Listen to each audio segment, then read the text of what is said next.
வணக்கம். அத்தியாயம் 14. 2 minutes promo. Ramya வெளியே செல்ல அறைக்குள் வந்த விக்ரம் மதுவை பார்த்து அவள் அழகில் சொக்கி போனான். டிவியை ஆன் செய்தவன் அவ்வப்போது திரும்பி அவள் அழகையும் கண்களில் நிரப்பிக் கொண்டான். மண்டபத்திலிருந்து கல்யாணியின் போன். நேரமாச்சு, இங்க எல்லாரும் வர ஆரம்பிச்சிட்டாங்க. நீங்க 2 பேரும் இல்லைன்னா எப்படி விக்ரம், சீக்கிரம் வாங்க என்றாள்.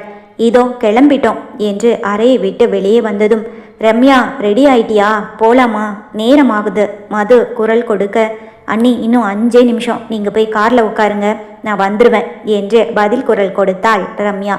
மதுவும் விக்ரமும் சென்று காரில் உட்கார மது சீட் பெல்ட்டை போட தெரியாமல் போட்டு கொண்டிருந்தாள். என்ன மது, சீட் பெல்ட் கூட ஏன் சண்டை போட்டுட்டு இருக்க என்று விக்ரம் கேட்க, இல்லை மாமா, இது சரியாகவே போட முடியலை என்று அவள் சொல்ல, காரில் இருந்து இறங்கி காரை சுற்றி அந்த பக்கமாக வந்தவன் சீட் பெல்ட்டை அவனுக்கு போட்டு காட்டி, இந்த மாதிரி தான் போடணும் என்று சொல்லிவிட்டு சீட் பெல்ட்டை பிறகு அவளுக்கு அணிவித்தான்.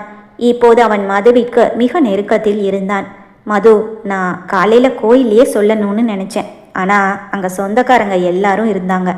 இன்னைக்கு நீ பொம்மை மாதிரி ரொம்ப ரொம்ப அழகாக இருக்க என்று அவளுக்கு மிக நெருக்கத்தில் வந்தவன் அவன் ஆள்காட்டி விரலை அவள் நெற்றியிலிருந்து அவள் கழுத்து வரை ஓடவிட்டு பிறகு அவள் கன்னத்தில் அவன் இதழ்களை உரசி அழுத்தமாக முத்தமிட்டான்.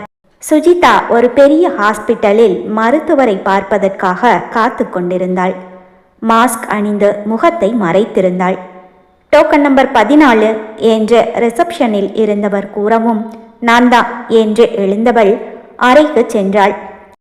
இப்போ உங்களோட காயங்கள் எப்படி இருக்கு என்று மருத்துவர் கேட்க, சுஜி அவள் முகத்தில் இருந்த மாஸ்கை கழட்டினாள். டாக்டர், ஊண்ட் ஹீல் ஆயிடுச்சு.